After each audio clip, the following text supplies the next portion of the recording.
ভর্তা ভাত যে কখন এত প্রিয় হয়ে গেছে আসলে নিজেও জানি না। আসসালামু আলাইকুম এভরিওয়ান, সবাই কেমন আছেন? আশা করি সবাই ভালো আছেন। এই তো চলে আসলাম নতুন একটা ভিডিও নিয়ে। প্রতিদিনের মতো তো আজকে অনেক পদের ভর্তা বানাবো, তাই চিন্তা করলাম যে আপনাদের সাথে একটু শেয়ার করি।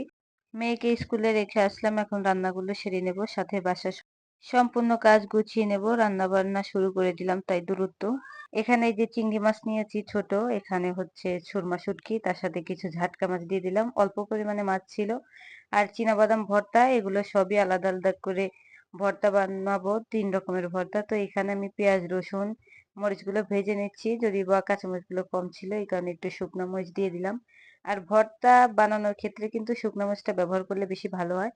চিংড়ি মাছটাও আমি ভেজে নিয়েছি সুন্দরভাবে। তো এখন আমি পাটায় এগুলো বেটে নেব। সুরমা মাছ যে ভর্তা বানাবো ওইটা আমি বাটা মরিচ ব্যবহার করব।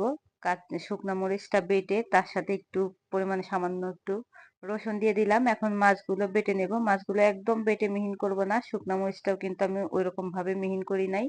আর পেঁয়াজ যেগুলো দিয়েছি আমি একটু বেশি পরিমাণে পেঁয়াজ দিতে হবে। এই পেঁয়াজগুলো আমি আধা বাটা করে নিলাম, মানে কুচানো পেঁয়াজ একটু হালকা থেতলে নিলাম যেন তাড়াতাড়ি সিদ্ধ হয়ে যায়। আমাকে এবার দ্রুত রান্না শেষ করে সমস্ত কাজ শেষ করে আবার মেয়েকে আনতে যেতে হবে। যদি আপনাদের ভাইয়া এলাকায় থাকে তাহলে দেখা যায় অনেক সময় তাকে ফোন দিয়ে দিলে মেয়েকে নিয়ে আসে, না হয়তোবা আমাকেই যেতে হয়। তো অনেক দৌড়াদৌড়ি করে কাজগুলো সারতে হয় এক পর্যায়ে, মানে বাসার কাপড় ধোয়া থেকে শুরু করে ঘর পরিষ্কার করা সব কাজই দ্রুত সারতে হয়। তো এখানে আমি পেঁয়াজটা তেলের মধ্যে সুন্দর করে একটু ভেজে তার মধ্যে একটু লবণ, শুকনো মরিচ আর হলুদের গুঁড়া দিয়ে দিলাম। এরপরে বাটা যে মশলাটা ছিল ওগুলো দিয়ে দিলাম, মাছ বাটা। তো ওগুলো দিয়ে সুন্দর মতো একটু ভেজে নিলাম। আমি একটু মরিচের গুঁড়া ব্যবহার করেছি, কেননা এটাই আমার কাছে মনে হচ্ছে একটু ঝাল কম হবে, কারণ যে মরিচগুলো বাটা হয়েছে ওগুলো ঝাল একদমই কম ছিল। তো তারপর আমি একটু পানি দিয়ে দিলাম, একটু ভালো মতো সিদ্ধ হোক। তো ওইটা রান্না হইতে হইতে এখানে আমি আর সমস্ত যে উম, ভর্তাগুলো বানাবো ওটা বেটে নিচ্ছি। প্রথমে আমি চিংড়িটা বেটে নিচ্ছি। এখানে পেঁয়াজ মরিচ রসুন এগুলো কিন্তু একসাথেই ভেজে রেখে দিয়েছিলাম।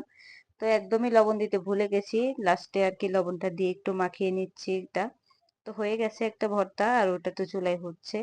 তো এইদিকে এই বাটির মধ্যে রেখে দেবো, কারণ ভর্তা তো আর এক বেলায় খেলে পরে শেষ হয়ে যায় না।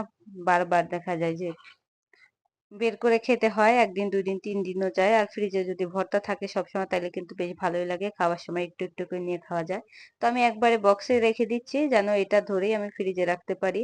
আর যদি আমি ফ্রিজে রাখি তাহলে কিন্তু ফ্রিজে রাখলে ভর্তাটা উপর থেকে শুকিয়ে যায়, একদম ভালো লাগে না।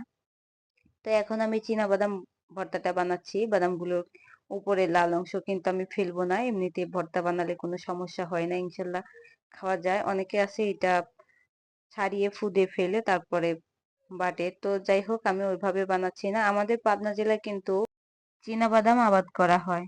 তো বাদাম ভর্তা কিন্তু ভীষণ পছন্দ আমাদের। অনেকেই খেয়েছেন, অনেকে নাও খেয়ে থাকতে পারেন। যারা খাননি তারা অবশ্যই এইভাবে ঝাল ঝাল করে একটু বানিয়ে খেয়ে দেখবেন।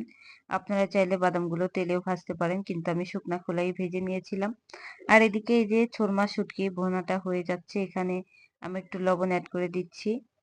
কিভাবে বানালাম সবই তো দেখিয়ে দিলাম। যদি ভিডিও ভালো লাগে অবশ্যই লাইক কমেন্ট করতে ভুলবেন না। যারা ইউটিউব থেকে ভিডিওটা দেখছেন তাদেরকে অসংখ্য ধন্যবাদ, আর যারা পেজ থেকে দেখছেন তাদেরকেও অসংখ্য ধন্যবাদ। কাঁচা চিনাবাদাম বেটেও কিন্তু যদি মশলা দিয়ে কষানো যায়, সব ধরনের মশলা দিয়ে, ওটাও কিন্তু খেতে ভালো লাগে। অনেকে হয়তো বা এটা জানেও না। তো আমরা কিন্তু বাদাম ভর্তা আসলে অনেক বেশি পছন্দ করি। আর এই যে যে সুরমা শুটকির ভর্তাটা যে বানালাম, নোনা সুরমা, তো এটাও কিন্তু ভীষণ পছন্দ। এই ভর্তাটাই আগে শেষ হয়ে যাবে। আর বাদাম ভর্তার কথা আর কি বলবো, ওর তো আর নতুন করে প্রশংসা করার মতো কিছু নেই। আর চিংড়ি তো আছেই, ওটা তো এমনিতেই খাওয়া যায় যদি একটু ভাজা ভাজা করা যায় তারপরেও।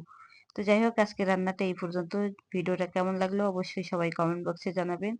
আজকে ভিডিওটা এই পর্যন্তই। আবার নতুন কোনো সময় নতুন কোনো ভিডিও নিয়ে অবশ্যই আপনাদের সামনে উপস্থিত হব। সেই পর্যন্ত সবাই ভালো থাকবেন, সুস্থ থাকবেন, আমাদের জন্য দোয়া করবেন। নতুন নতুন ভিডিও নিয়ে যেন আরো আসতে পারি। এইভাবে কারা কারা ভর্তা তৈরি করেন অবশ্যই ছোট্ট একটি কমেন্টের মাধ্যমে জানিয়ে দিবেন। তো আজকের ভিডিওটা এই পর্যন্তই। সবকিছু রেডি করে নিয়েছি, সবাই বাসায় এসে পড়ছে, আজকে মেয়েকে আনতে যেতে হয়নি। তো এখন খাওয়া দাওয়া শুরু করে দেবো ইনশাল্লাহ। দুপুর হয়ে গেছে, সবাই ভালো থাকবেন, সুস্থ থাকবেন।